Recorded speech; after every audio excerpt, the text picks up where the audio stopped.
जशी वर्तमानपत्र आणि हे सगळं पुन्हा प्रत्येक प्लॅटफॉर्मवर स्वतंत्रपणे असलं पाहिजे, त्या त्या प्लॅटफॉर्मशी निगडीत स्टाईलमध्ये, भाषेमध्ये आणि ते लोकांना आवडेल अशा पद्धतीने द्यायला पाहिजे. दबाव किती वाढला आहे की जो 15-20 वर्षापूर्वी नव्हता, त्या तुलनेत कित्येक पटीनं दबाव वाढला आहे.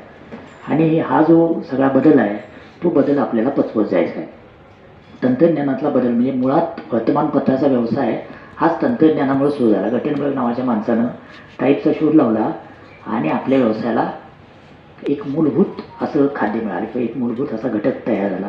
त्यामुळे तंत्रज्ञान आणि माध्यमं, वर्तमानपत्र माध्यमं, न्यू मीडिया ज्याला आपण म्हणतो, डिजिटल माध्यमं, हे सगळं सतत बदलणाऱ्या तंत्रज्ञानाशी जोडलेलं आहे. त्यामुळे तंत्रज्ञान बदललं म्हणून काहीतरी आवाळ कुसळ असेला मोठा नाही.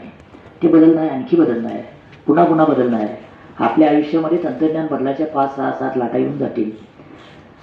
मुद्दा असा आहे की हे तंत्रज्ञान बदललं तर त्याच्यावर स्वार व्हायचं म्हणजे काय करायचं, ते त्या त्या तंत्रज्ञानाशी जोडलेली स्किल शिकायची आणि ती स्किल शिकणं ही सतत लर्निंग करणं आहे.